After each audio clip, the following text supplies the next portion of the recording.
Welcome to another episode of our Accountancy Age Q&A series. I'm Greg Noble, a reporter at Accountancy Age, and today I'm joined by Christopher Thorpe of the Chartered Institute of Taxation and Emma Rawson from the Association of Taxation Technicians. Today we'll be looking at some new survey data collected by the Chartered Institute of Taxation and the Association of Taxation Technicians on the current views and attitudes on making tax digital for income tax self-assessment. So Christopher and Emma, thank you very much for being here today. Yeah, thanks for having us. Delighted to have you both. So the first thing I wanted to pick up on was that one of the stats that I picked out was that 70% of respondents think that April 2026 is still an unrealistic start date for MTD for ITSA. Were you surprised by this stat, and what do you believe are sort of the main factors driving the scepticism? If you'd like to start, that'd be brilliant. I wasn't too surprised by the statistic. I think maybe it was a little bit higher than I would have expected.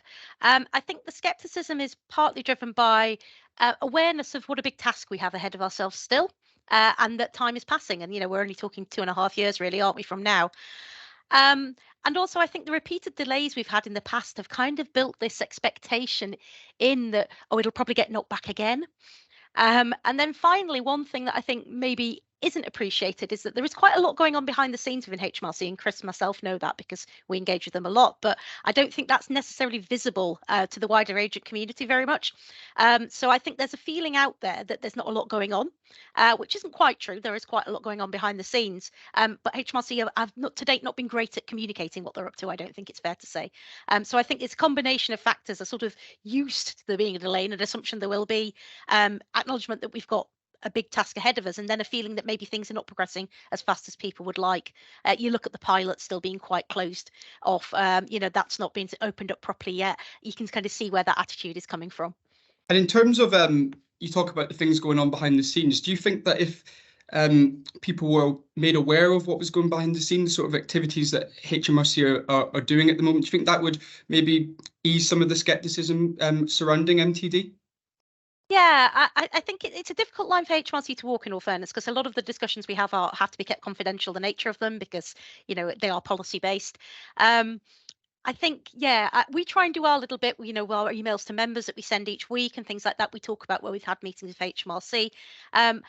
When we've talked to HMRC, and they appreciate they could do more, I think, to sort of vocalise what they're up to. So I think they're definitely looking at ways of doing that. But I think people might take some comfort if they knew how much work is going on behind the scenes. They're not sure how much of a big task it is for HMRC and how much they've got on their plate to deliver this as well.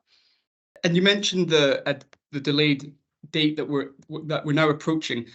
Do you believe that this will go ahead? I know you think that some people maybe have some hesitancy towards it maybe going ahead. Do you think it will still go ahead?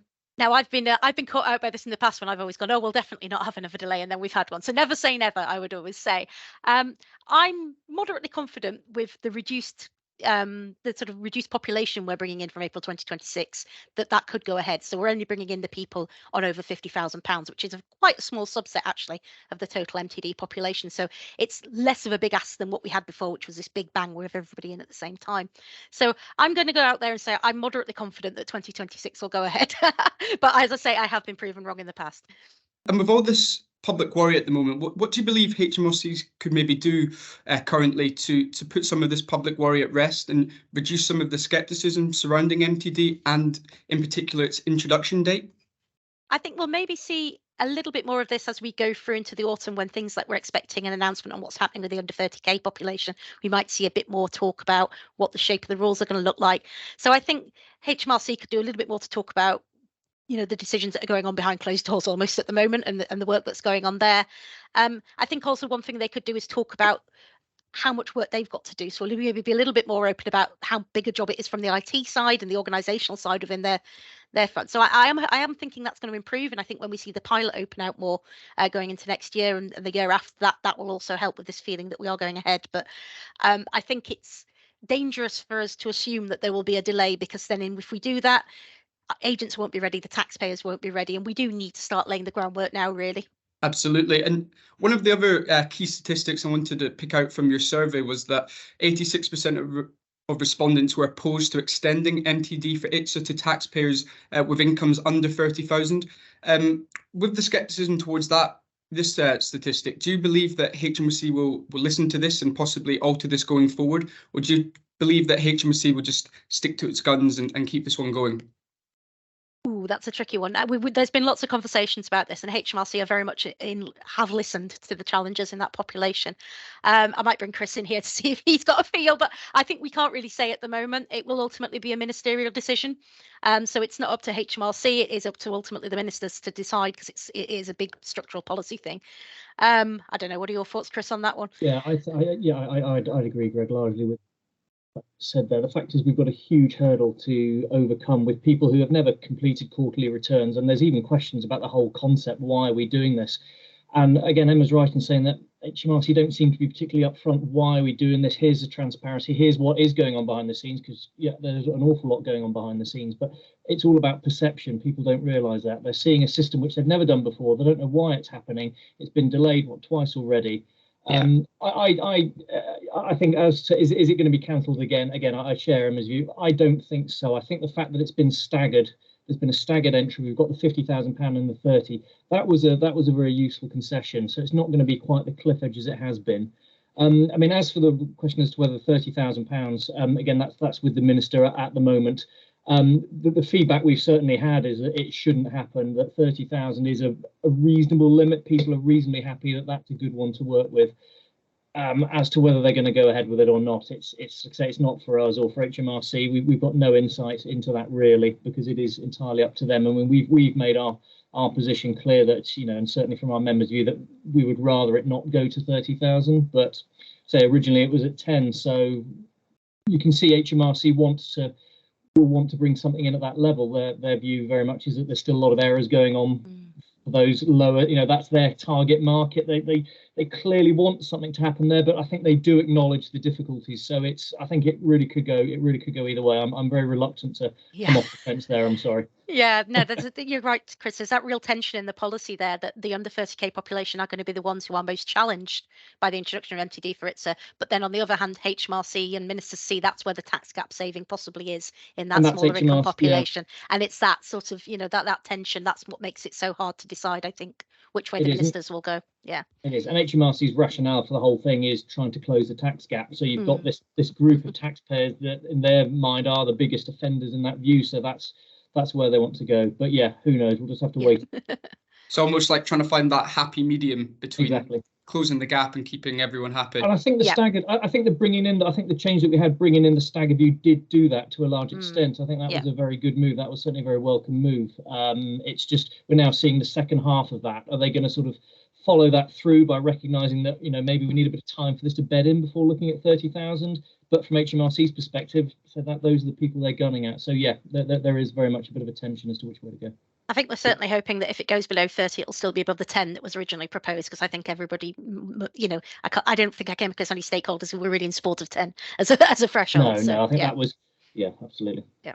When it comes to scepticism about MTD for ITSA, do you believe HMRC can improve people's trust in MTD, or do you believe that, you know, they've received a lot of backlash about their customer service levels, for instance? Do you believe that maybe they need to rectify that situation first before implementing MTD for ITSA to improve this trust within the communities? Yeah, I think the survey coming at a time of particularly poor HMRC service levels and real problems, I think that's very much reflected in some of the sentiment that came out the survey. You know, lots of people in the freeform comments making comments that HMRC need to get their house in order. They need to do the day-to-day stuff. They need to answer the phones and open the post before they start introducing something as fundamental as MTD for ITSA. And absolutely, you know, a lot of sympathy for that. Agents are really struggling as taxpayers to get the service they need. I think HMRC could do a better job perhaps of articulating what they see as the benefits to taxpayers and agents of MTD. I feel there's a definite sentiment coming through from the survey that this is something HMRC want and are pushing through, despite the fact that they don't really see there being any benefit to it for them. So I think undoubtedly, I think most people would agree that having better records is a good thing, and having digital records is probably a good thing for most taxpayers. It's all the quarterly reporting and the rest of it. And I think whether that shifts will depend a lot on what we see coming out of HMRC over the next year or so in terms of the policy announcements. So what they're doing with the under 30k population, if they're making any changes to the original requirements. I think it's quite an uphill task, to answer your question, to get that faith back. And it is, especially because we are couching it in the current sort of situation we have with HMRC service. Certainly, I think certainly selling it to the profession certainly is one thing. I mean, like Emma said, keeping proper records, real-time records, no one's got any issue with that. It's a question of, does quarterly reporting do that? Does the whole MTD regime do that? And HMRC talk about closing the tax gap, so you can't help but wonder, is this a money-making exercise or what? So straight away you've got this cynicism about, well, why are we doing this? Then you've got this obstacle of the fact that the service levels are just so bad. I think if HMRC had service levels absolutely pegged and they were absolutely nailed, there would still be some question marks around MTD, but I think a lot of the criticism could be tapered off, because at least they'd think, right, well, at least we can talk to HMRC if we're stuck, if we're not sure what to do, we can pick up the phone and speak to a human being. But because that's not there, it's just exacerbating the cynicism and concerns even more. And to say again, the lack of clarity, the lack of transparency, it starts to snowball, this element of distrust. I think HMRC have still got time to do this. I don't think it's a lost cause by any means. Like I say, if HMRC could get their service levels completely nailed, then I think they could turn trust around. But they've got a massive task ahead of them to do that. Yeah, that's true. That's very true. And the people who are working on MTD policy at the moment are not the people who would be answering the phones and opening the post. So they are very different teams from HMRC. But what I think that isn't always appreciated sometimes by HMRC is that's not how people necessarily see it. They don't see these are different departments. HMRC is one entity. Yeah, it's one entity, and the fact that there's different departments and different people, that they won't see that. They just see one HMRC, and that's which is understandable. And when you've sat on the phone for an hour trying to get through to somebody, and then you read about something like this happening, the fact that it's different teams, it isn't any comfort to you, really. I don't think so. It's an uphill struggle, but I think, as Chris said, it's doable. I think what HMRC needs to do is really get the agent community on side if they want to deliver this, because I think if they can get the agent community on side, that will filter through, and it will make their life a lot easier. And last time the Accountancy Age spoke to HMRC, they said their meetings with industry bodies like yourself were integral to helping improve their plans for MTD. I was just wondering if you believe that they truly taken your advice and your recommendations, and if these conversations you're having, if you think they're making a difference. We do have great engagement with HMRC, in all fairness to them. We have good frequent engagement both in and outside of the sort of stakeholder groups. So we do have that good relationship. They're not everything is a decision for HMRC. Ultimately, it is a decision for ministers. So things like the 30k population that we were talking about earlier. We do see some of our feedback being taken on board. It's not always taken on board.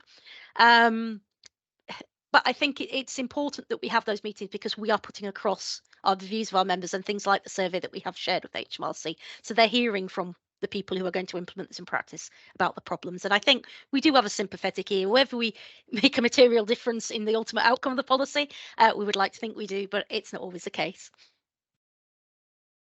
I mean, HMRC are very good. They really do make an effort to let us know that our views are welcome. They do take a lot of our views on board, but we have to bear in mind that they have other considerations as well. We're coming at this from one track. They've got other things to bear in mind. So it can sometimes be frustrating when you think, oh, look, we've had this conversation before and it's still not going ahead. But they've got other, we are not the only people they're listening to. So I'd like to think we do make a difference. I know they certainly make an effort to take on board what we're saying. So whether it materializes, like Emma said, sometimes it's not even their decision. So I know their hands are tied. But bearing that in mind, I think they are doing the best they can as far as we are concerned and engagement is concerned, for sure. Yeah, they are listening, for sure. That's always good to hear. And something that was recently in the news was that a recent report published by the National Audit Office revealed that the MTD programme is now projected to cost the government 1.3 billion. That's the equivalent to 5 times the initial forecast. From your eyes, what has gone wrong from their perspective, and has this meant that, why do you believe that they have spent so much more than first predicted? I think just,